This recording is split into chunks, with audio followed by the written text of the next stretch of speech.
Hi, friends. Today I want to talk to you about cults. Now, there's a lot of information on what a cult looks like, what kind of an experience you might possibly have. And a rather extreme example in a fictional movie is Midsummer, which came out not too long ago. Um, and that gives a great example with a lot of different kinds of ways that a cult will convince you to join them. But it's fictional, and it's on the extreme end, along with like Jim Jones's The People's Temple, and also Heaven's Gate, which was founded by Marshall Applewhite and Bonnie Nettles, and they were told aliens were going to come pick them up or something like that, and on the appointed day, they all committed suicide. And there are others where children were tortured, adults were tortured, murdered. Members of the cult were forced to participate in debasing experiences, in torture and murder and burying the corpses, being threatened, all kinds of stuff. And if you look on the internet, there's just tons and tons of resources to help you. They have different perspectives. So I'm just going to very quickly list off some things. Absolute authoritarianism without accountability. Zero tolerance for criticism or questions. Lack of meaningful financial disclosure regarding budget. Unreasonable fears about the outside world that often involve evil conspiracies and persecutions. A belief that former followers are always wrong for leaving, and there is never a legitimate reason for anyone else to leave. Abuse of members. Records, books, articles, or programs documenting the abuses of the leader or group. Followers feeling they are never able to be good enough. A belief that the leader is right at all times. A belief that the leader is the exclusive means of knowing truth or giving validation. And what else? Let's see. The big idea. A leader or leaders propose a new transcendent idea that promises a panacea solution. A panacea is a solution for alienated and vulnerable people. Love bombing, which you can see in Midsummer. A new life. New recruits are inducted into a secret language of signs and symbols. They're encouraged to identify as victims of the world outside and are promised a rebirth, a new body or identity within this life or an afterlife. They're taught to see the world as black or white, good or evil, us or them. Growth. As new recruits move into greater commitment, the cult enters the expansion phase and looks outward. The new task is to recruit even more people. Rites of passage, isolation, hate bonding, traitors, witch hunts, persecution paranoia, attack. This is where a respected member of the cult is accused, tortured, or even killed, and the secret scapegoating becomes the new form of group cohesion. So they're united in guilt over what they did to that respected member. And usually that respected member is chosen because they pose a threat to the founders, the leaders. Final conflict. So, the end of the world kind of stuff. Let's see, what else?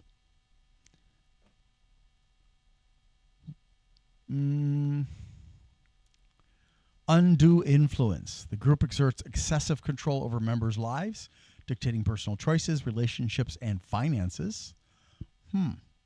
Isolation, black and white thinking, which I've mentioned both of those before. Fear tactics, mentioned that before.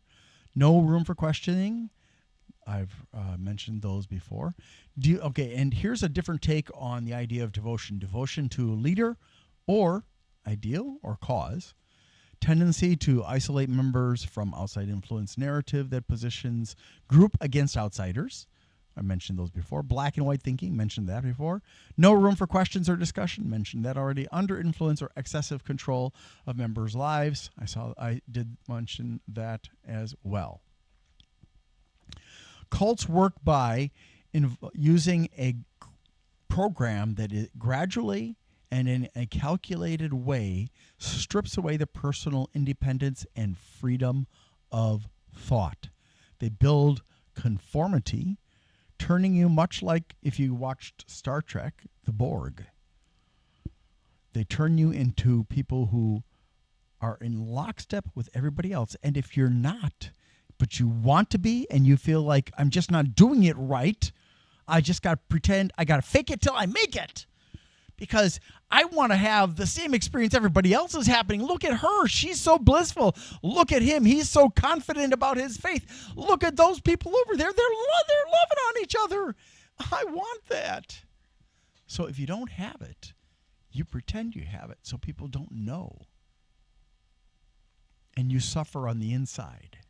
And some people commit suicide. And there's so much more. Now, again, in Midsummer, it's a very extreme example, and it is basically con artists, power mongers, narcissists, psychopaths are typically the leaders. They are looking for something. Now, it may be the adoration of everyone because they're narcissistic. It may be that they're power hungry and very malicious like a psychopath. It may be that they want to have sex with lots of people and not have any laws or mores that say, no, you can't do that. It may be any of a number of other reasons.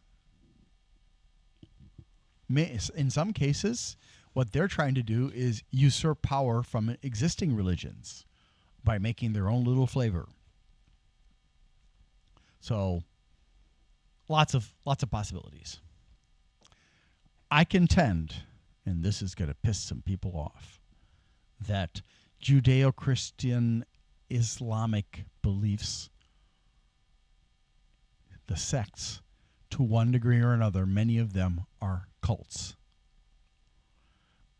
I know this from my own experience, but also from the experiences of others. So, for example, I'm pretty darn sure that the Scientology, Mormonism, Jehovah's Witnesses, those are all cults. There are people who have left those religions and have stated they're cults and explained why they believe they're cults. Large numbers of them in some cases.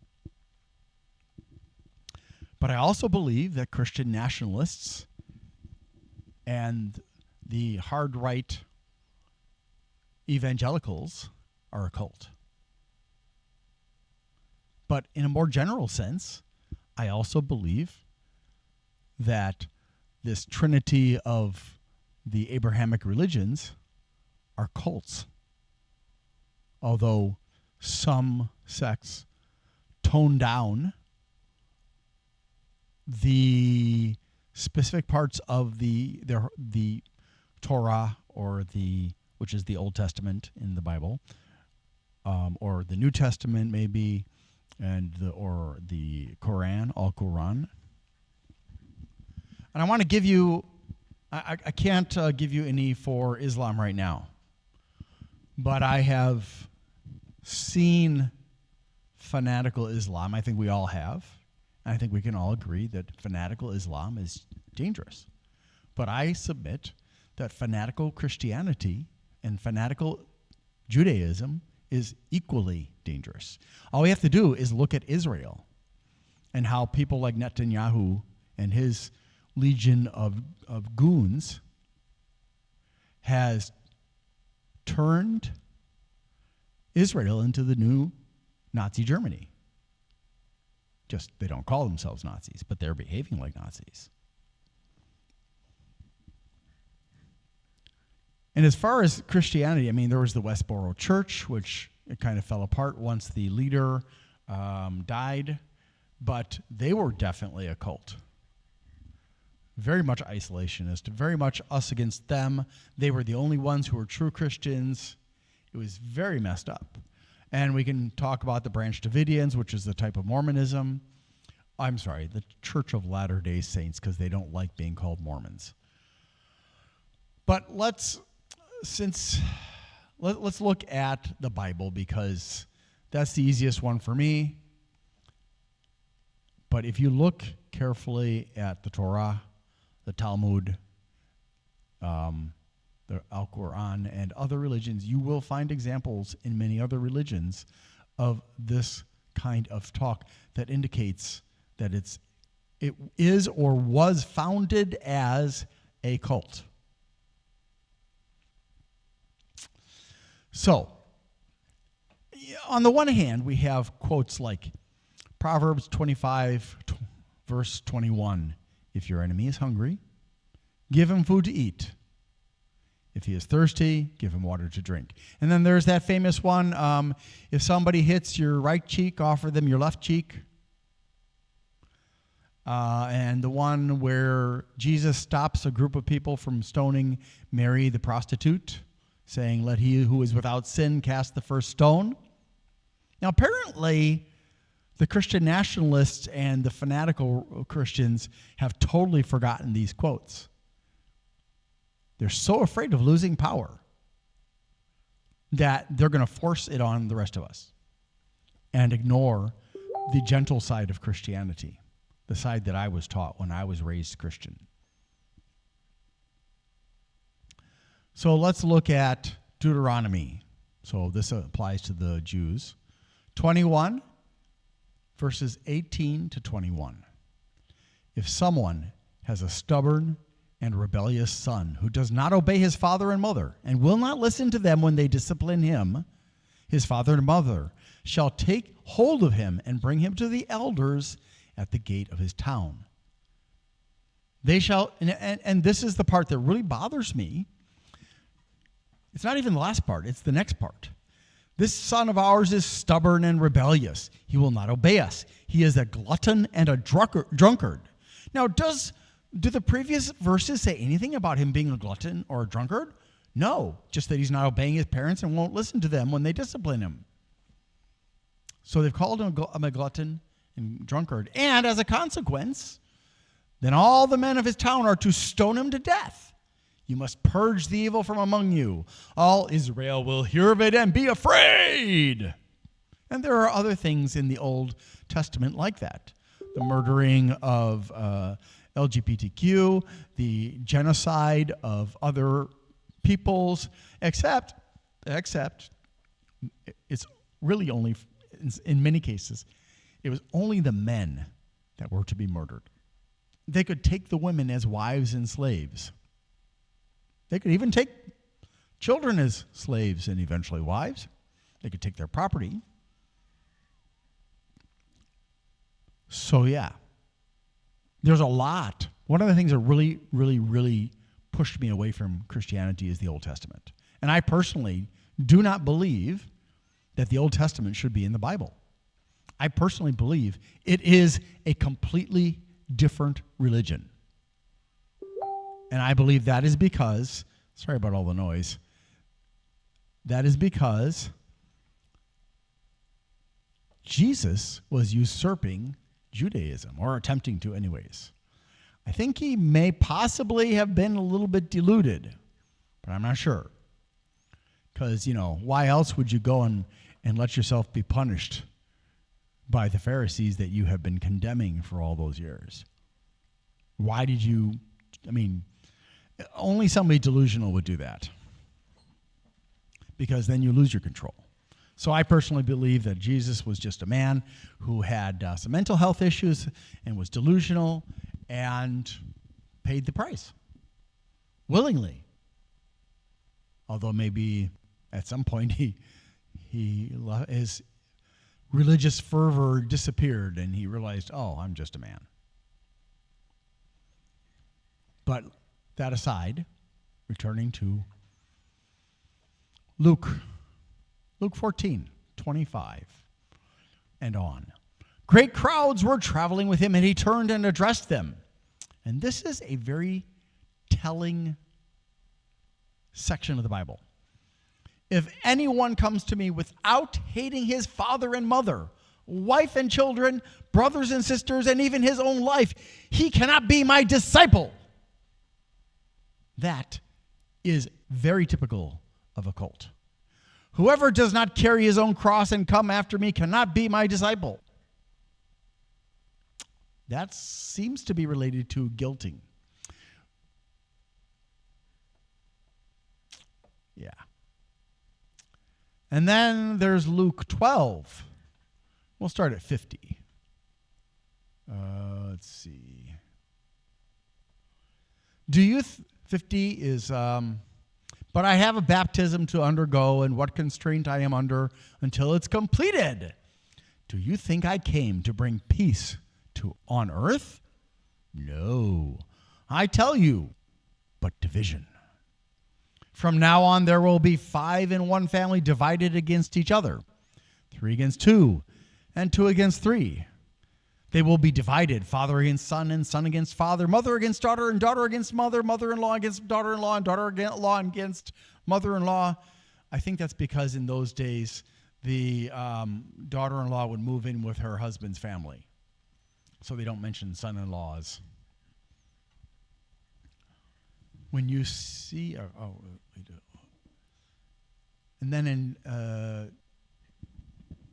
it goes on with some other stuff. But this, again, is very indicative of isolating your followers from the people that can best help and protect them. He admitted it was his goal to isolate people. That is very cult-like. He was also very charismatic and a good magician. So he was skilled at doing faith healing, which is still a thing this day and age, despite the fact that it's been repeatedly debunked. Now, the only thing that actually works when it comes to faith healing is the power of suggestion, the placebo effect. If you believe that this person can help you, and what they're trying to help you with is something that can be helped with through the placebo effect, it might just work. When I was, I believe, 18, my friend's mother laid hands on me, and for a period of days after that, I didn't have depression. So there's some kind of faith operating there. She was kind of crazy, though. Yeah. Not mainstream Christianity. She was just kind of a little nice lady, but strange. Something else. Talking about cults that insist that you donate to everything to them. Now, this is Luke 14:33. He wants us to forsake everything that we own, something to that effect. Let me get the exact quote for you here. Now, this Luke 14:33 is Luke 14:33 is a bit vague, but it says, "So therefore, any of you who does not renounce all that he has cannot be my disciple." Now, it doesn't specifically say that you have to renounce it and give it to me, Jesus, but it says you must renounce everything. So all that you have, that's pretty broad. That can be wealth, property, renounce the family members who don't join you in the cult, renounce your job, renounce your position of power. It's pretty heavy duty. So, that's a little bit concerning, don't you think? And as bad as this is, the stuff in the Old Testament is much, much worse. The Old Testament, which again is from the Torah of the Jews, is scary stuff. Wholesale murder of many opposing groups. which is not something that Jesus was into. Muhammad did it, but in Muhammad's case, it was mostly because he was being persecuted. He and his people were being persecuted by the people from Mecca that were of other religions. And so he was solidifying his power base by getting rid of them and subjugating the rest.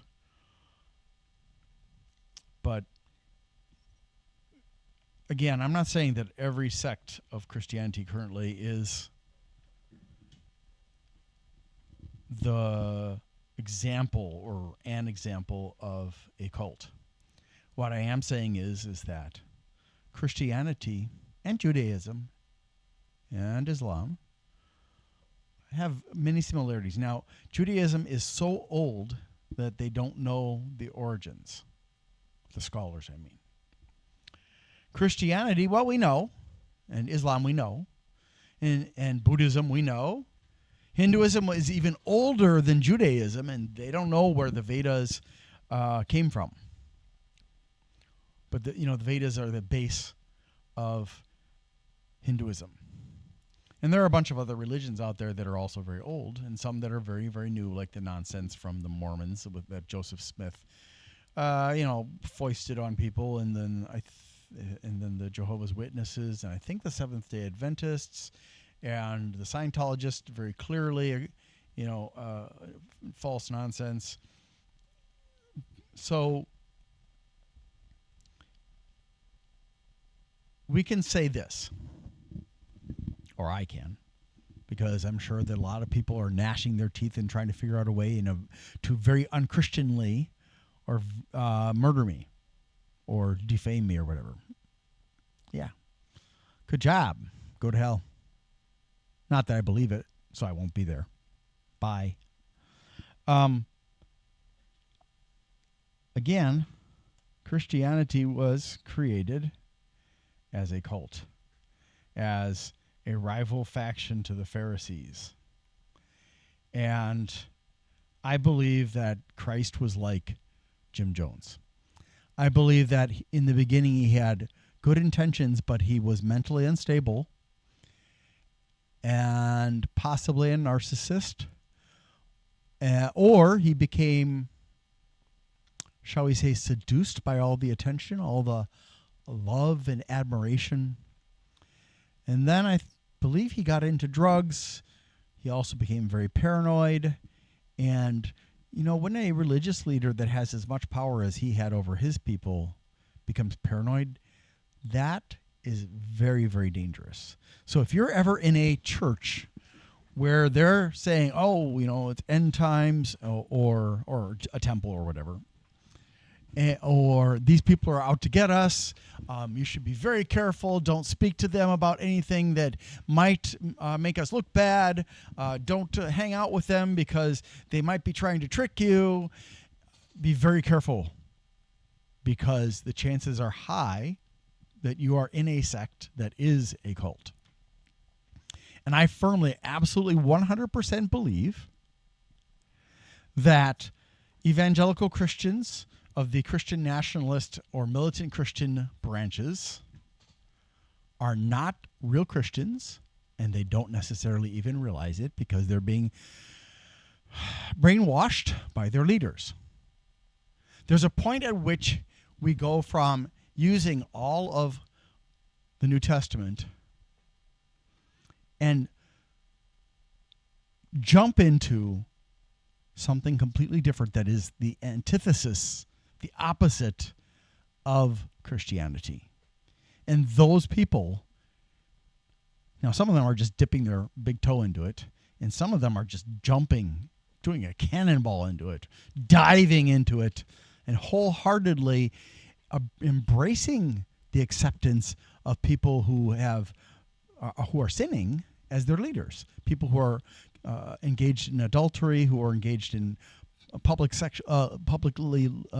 lewd acts, people who are engaged in corruption, people who are engaged in violence, people who are engaged in chicanery and lies, and who commit adultery again and again and again. And these people that are doing these leaders that are doing these bad things that are in contradiction to the tenets of that religion are lying to the followers and saying, hey, no, I didn't do that. That wasn't me. Now, speaking from personal experience, having dealt with both pathological liars and habitual liars,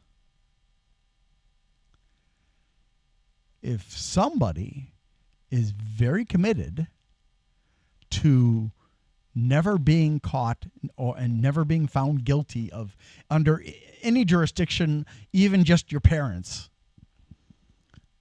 they will lie until and sometimes beyond the point at which there is incontrovertible proof.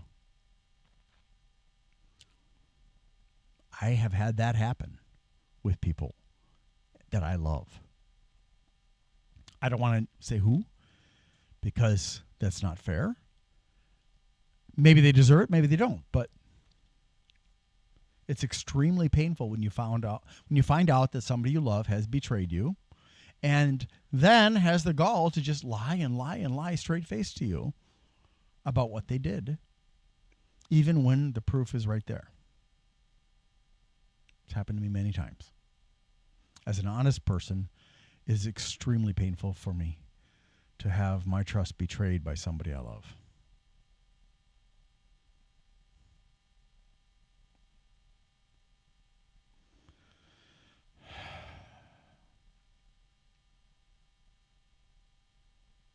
It's an ongoing struggle.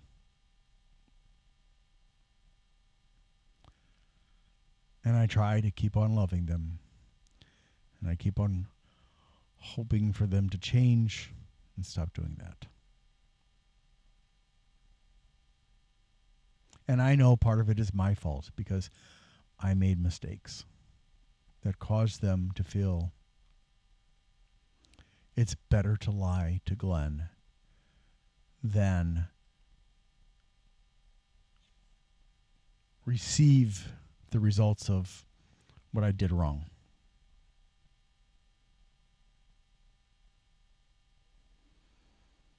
But it tears apart the relationship.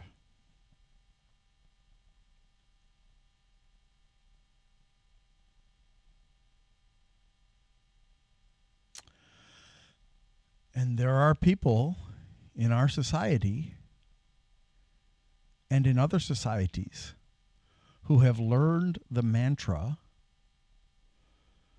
that has been taught by people like Roy Cohn, Roger Stone, and many others. Lie, lie, and lie some more. And when you get caught, continue to lie. When the evidence is presented, continue to lie. When you are found guilty, continue to lie. Take it to your deathbed and lie some more. So even when massive amounts of proof are presented from many different sources, they'll say, oh, that's not true. That person's just after money. Oh, that's not true. That person must be crazy. Oh, that is not true. This person is politically persecuting me. Oh, that's not true. Blah, blah, blah, blah, blah. Is it possible that some of that time is true? Yes. And sometimes it's false? Yes. But when you see somebody who is habitually and repeatedly playing the victim, you need to ask questions, whether it's me or somebody else.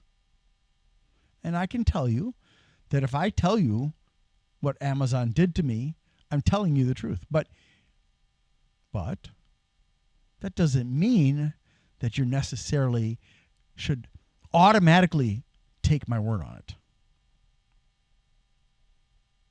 So pay close attention if you are in a religion or in a religious-like group. for signs that somebody's trying to take control or trying to get power or wealth or trying to isolate you from your loved ones, trying to make you think the world is out to get you, using techniques like making you feel bad about yourself, making you feel you're not worthy, making you feel guilty, isolation, all that stuff, love bombing, hate bombing, everything. If you start seeing those things, you are in in a very dangerous situation, and you should exit and don't go back. And if members come and try to talk to you, say, look, I know you're not going to believe me, but that's a cult, and I cannot go back for my own safety. And you shouldn't go back either. And they will not listen to you. Now, I have just read parts of the Bible, old and new, that indicate why Christianity, Judaism, and there are things in the Al-Quran too, are bad. But I tell you, I was not raised in a sect where we were taught a lot of bad things. We were taught some things, like guilt was a bit there, not nearly as bad as Catholicism, which is, in my opinion, a cult. I mean, they violate a lot of their own 10 Commandments, and one of the main things about that is that the Pope is God's avatar or God's representative on earth. BS. That's about as true as the elders of, say, the Church of Latter-day Saints being the representatives of God, or those who lead the Jehovah's Witnesses being the representatives of God, or the people who say they have visions that are in the Jehovah's Witnesses or one of the other cults, and that those are supposedly from God. I mean, there was a lady who had 2 children, and she and another lady who was a psychologist, she was having visions, and she kicked her husband out. She had sole custody, and she started hurting her kids and starving them. She went nuts, and she denies it to this day, but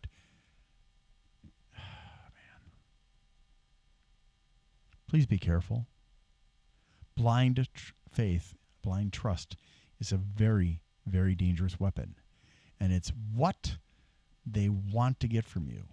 Because once they have your trust and your faith and you're doing it blindly, that you have taken down your filters, your protective walls that keep you safe so that they can do whatever they want with you. Use you however they want. Turn you into a soldier. Turn you into a suicide bomber. Or whatever.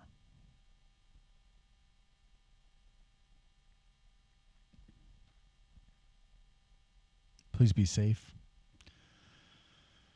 If you are in something like that, there are resources to help you. I would recommend going to the YouTube channel of Christy Burke or Genetically Modified Skeptic. They reference a lot of that kind of stuff. And there are a bunch of others that are escapees from Mormonism, from Jehovah's Witnesses, from the Scientology and stuff like that. And just be careful. Some of them are a bit crazy. But rightfully so, because of the torment and anguish and bad things they went through. Thanks for watching, and I really hope that you have an absolutely spectacular day.